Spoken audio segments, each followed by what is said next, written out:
को बताने वाले हैं जनरल नॉलेज के महत्वपूर्ण प्रश्न। और जितने भी प्रश्न आपको यहाँ पर बताए जाएंगे ये सारे प्रश्न आपका एग्जाम में पूछा गया है। जैसे कि आपके सामने पहला प्रश्न है, सिंधु घाटी सभ्यता की खोज किसने की? जहां पहला ऑप्शन दिया गया है दयाराम साहनी। हालांकि दयाराम साहनी ने हड़प्पा स्थल की खुदाई की थी, खोज में इनका कोई श्रेय नहीं था, तो ये हमारा पहला ऑप्शन गलत होगा।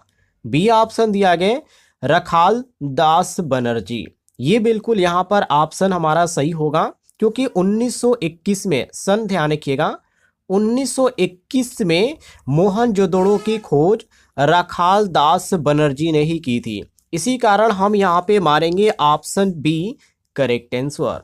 सी ऑप्शन दिया गया अलेक्जेंडर कनिंघम। तो आपको बता दें कनिंघम जो था एएसआई के संस्थापक था, सभ्यता के खोजकर्ता में, और यहाँ पे और भी चीज़ों में इसका कोई भी योगदान नहीं था जो इससे संबंधित है, तो ये भी ऑप्शन हमारा गलत है।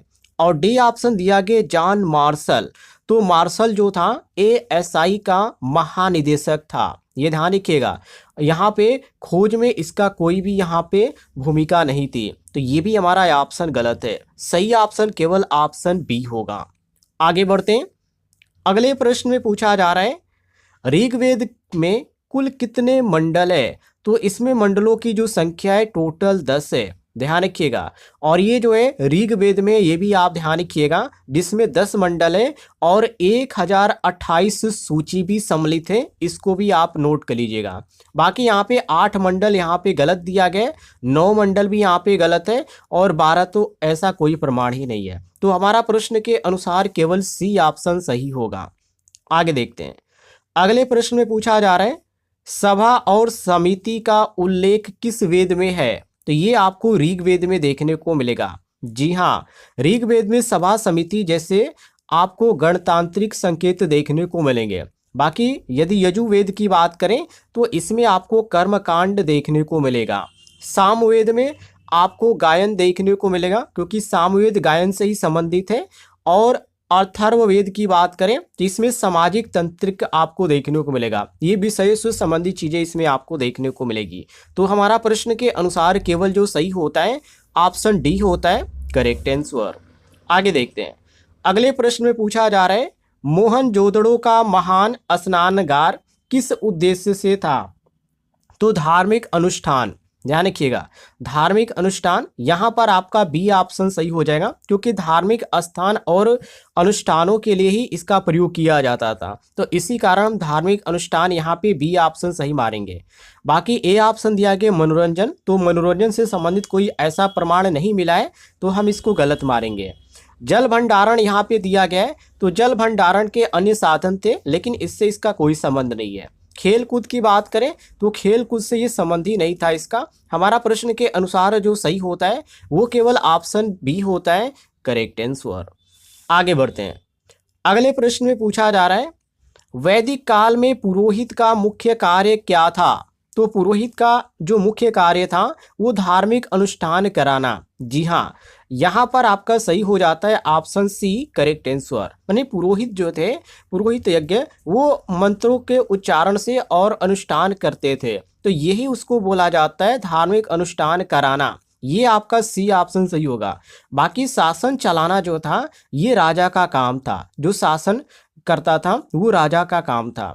और युद्ध करना किसका काम था? तो ये युद्ध करना क्षत्रियों का काम था। और कर वसूली की बात करें तो कर वसूली जो था वैश्य वर्ग के लोग थे वो काम करते थे। तो हमारा प्रश्न के अनुसार जो सही होता है ऑप्शन सी होता है करेक्ट आंसर। आगे बढ़ते हैं, अगले प्रश्न में पूछा जा रहा है हड़प्पा सभ्यता की लिपि कैसी थी?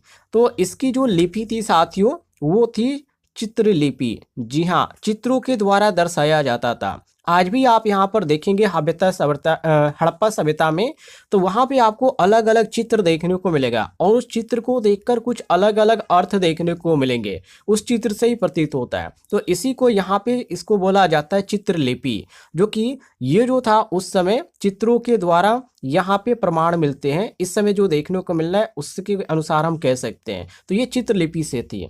और यहाँ पर ए ऑप्शन दिया गया वर्णमाला लिपि। तो वर्णमाला का विकास जो था ये बाद में हुआ, पहले चित्रलिपि था। ब्राह्मी यहाँ पे दिया गया है, तो ये तो मौर्यकालीन लिपि है। और देवनागरी की बात करें तो देवनागरी जो है आधुनिक लिपि है। तो हमारा प्रश्न के अनुसार यहाँ पर बी ऑप्शन सही हो जाएगा। आगे देखते हैं।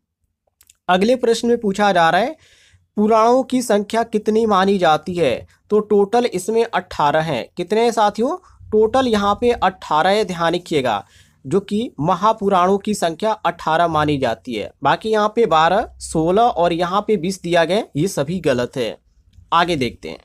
अगले प्रश्न में पूछा जा रहा है वैदिक समाज में ग्रामीणी कौन था। तो ग्राम का प्रमुख जो था उसको ग्रामीणी बोला जाता था। जी हाँ, ग्रामीणी गांव का प्रशासनिक प्रमुख होता था।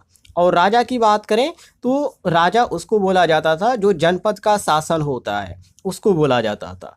पुजारी की बात करें तो धार्मिक कार्य जो करता है उसको पुजारी बोला जाता था। और सैनिक यहाँ पे दिया गया है, तो सैनिक मतलब कि रक्षा करने का काम जो करता है उसको सैनिक बोला जाता है। तो हमारा प्रश्न के अनुसार जो सही होता है केवल ऑप्शन सी होता है करेक्ट आंसर। आगे देखते हैं। अगले प्रश्न में यहाँ पे पूछा जा रहा है हड़प्पा सभ्यता का मुख्य व्यवसाय क्या था। तो इसका मुख्य व्यवसाय कृषि था। क्या था? कृषि था साथियों, जो कि गेहूं हो गया, जैव हो गया, उसकी खेती उस समय बहुत ही प्रमुख थी और यही आधार भी था। और ए ऑप्शन दिया गया शिकार। तो उस समय शिकार नहीं था, हालांकि एक सहायक व्यवसाय था लेकिन शिकार उतना प्रचलित नहीं था। पशुपालन की बात करें तो ये सहायक साधन था। और व्यापार की बात करें तो व्यापार उस समय उतना विकसित नहीं था लेकिन शुरुआत तो हो चुकी थी। तो हमारा प्रश्न के अनुसार यहाँ पर बी ऑप्शन सही हो जाता है। आगे देखते हैं। अगले प्रश्न में पूछा जा रहा है ब्राह्मण ग्रंथ किससे संबंधित है। तो ये जो संबंध रखता है ब्राह्मण ग्रंथ, ये रखता है यज्ञ और कर्म कांड से। जी हाँ, यहाँ पर आपका सी ऑप्शन सही होगा। ब्राह्मण ग्रंथ यज्ञ विधि हो गया और भी बहुत सारी चीजें उसका वर्णन करता है। तो इसको यज्ञ और कर्म कांड के अनुसार जाना जाता है। और यहाँ पर ए ऑप्शन दिया गया दर्शन। तो दर्शन उपनिषदों में मिलता है। इतिहास की बात करें तो ये पुराणों में है। और ज्योतिष जो है ये तो वेदांग है। तो हमारा प्रश्न के अनुसार सही होता है ऑप्शन सी करेक्ट आंसर। आगे देखते हैं। अगले प्रश्न में साथियों पूछा जा रहा है भगवान बुद्ध का जन्म कहाँ हुआ था। तो भगवान बुद्ध का जन्म लुम्बिनी में हुआ था। जी हाँ, ये तो काफी इजी क्वेश्चन है। लुम्बिनी कहाँ पड़ता है? नेपाल में पड़ता है, जो कि बुद्ध का जन्म हुआ था। कुशीनगर की बात करें तो कुशीनगर में बुद्ध को महापरिनिर्वाण प्राप्त हुआ था। और बोध गया में उनको ज्ञान की प्राप्ति हुई थी। और सारनाथ में पहला उपदेश उन्होंने दिया था। तो इस कारण हमारा प्रश्न के अनुसार सी ऑप्शन सही हो जाता है। आगे देखते हैं।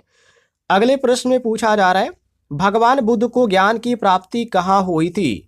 तो ज्ञान की प्राप्ति बोध गया में। अभी मैंने पिछले क्वेश्चन में आपको बताया था कि बोध गया में पीपल वृक्ष के नीचे ज्ञान की प्राप्ति उन्हें हुई थी। और लुम्बिनी उनका जन्म स्थान है। और राजगृह जो है ये आपका मगध है। ध्यान रखिएगा, राजगृह मगध जो कि राजधानी थी उस समय। और यहाँ पे डी ऑप्शन दिया गया वैशाली। तो वैशाली बौद्ध संघ से संबंधित है। तो हमारा प्रश्न के अनुसार जो सही होता है वो हमारा सी ऑप्शन यहाँ पे सही हो जाता है। आगे देखते हैं। अगले प्रश्न में पूछा जा रहा है बौद्ध धर्म का प्रतीक चिन्ह कौन सा है। तो धर्मचक्र इसको बोला जाता है। यहाँ पर आपका बी ऑप्शन सही होगा, जो कि धर्मचक्र बुद्ध के उपदेश और मार्ग का प्रतीक भी बताया जाता है। तो ये हमारा बी ऑप्शन सही होगा। और ये ऑप्शन दिया गया त्रिशूल। तो त्रिशूल शिव से संबंधित है। और कमल की बात करें तो कमल पवित्र का प्रतीक है। और वज्र की बात करें तो ये तो इंद्र से जुड़ा है। तो हमारा प्रश्न के अनुसार यहाँ पर बी ऑप्शन सही हो जाएगा। आगे देखते हैं। अगले प्रश्न में साथियों यहाँ पे पूछा जा रहा है जैन धर्म के 24वें तीर्थकार कौन थे। तो 24वें तीर्थकार को महावीर स्वामी के नाम से जाना जाता है। जी हाँ, महावीर स्वामी जो कि 24वें और अंतिम तीर्थकार थे, ये भी आप ध्यान रखिएगा। बाकी पार्श्वनाथ की बात करें तो ये 23वें तीर्थकार थे। और यहाँ पे दिया गया नेमिनाथ, तो ये जो थे 22वें तीर्थकार थे। और यहाँ पे ऋषभदेव दिया गया है, तो ये जो वैसे ये पहले तीर्थकार थे। तो हमारा प्रश्न के अनुसार जो सही होता है वो केवल ऑप्शन डी होता है करेक्ट आंसर। आगे देखते हैं। अगले प्रश्न में पूछा जा रहा है बौद्ध धर्म की त्रिरत्न में कौन शामिल नहीं है? तो इसमें वेद जो है वो शामिल नहीं है, बाकी बुद्ध धर्म और यहाँ पे संघ ये आपको देखने को मिलता है, लेकिन वेद जो है इसमें बिल्कुल भी देखने को नहीं मिलता है। ये चीज आप नोट कर लीजिएगा। चलिए अगले प्रश्न को देखते हैं। इसमें पूछा जा रहा है जैन धर्म में अहिंसा का क्या अर्थ है? तो अहिंसा का मतलब यहाँ पे हिंसा ना करना, ये जैन धर्म है। ये आपका सी ऑप्शन यहाँ पे सही होगा। और यहाँ पर ए ऑप्शन दिया गया सत्य बोलना, तो ये तो अलग एक तरह से व्रत इसको बोला जाता है। चोरी ना करना, तो चोरी करना एक तरह से अतस्य है इसमें।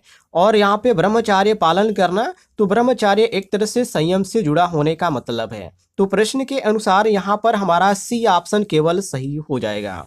आगे देखते हैं।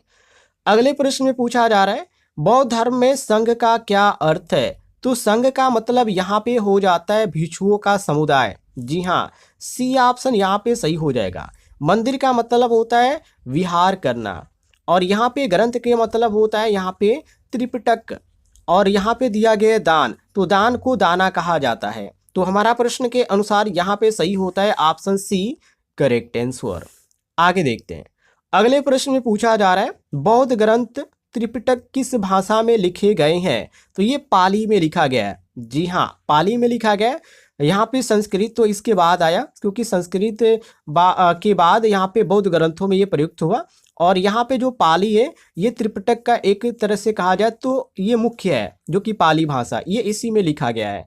और प्राकृतिक यहाँ पे दिया गया है, तो ये तो जैन ग्रंथों में ये आपको देखने को मिलेगा।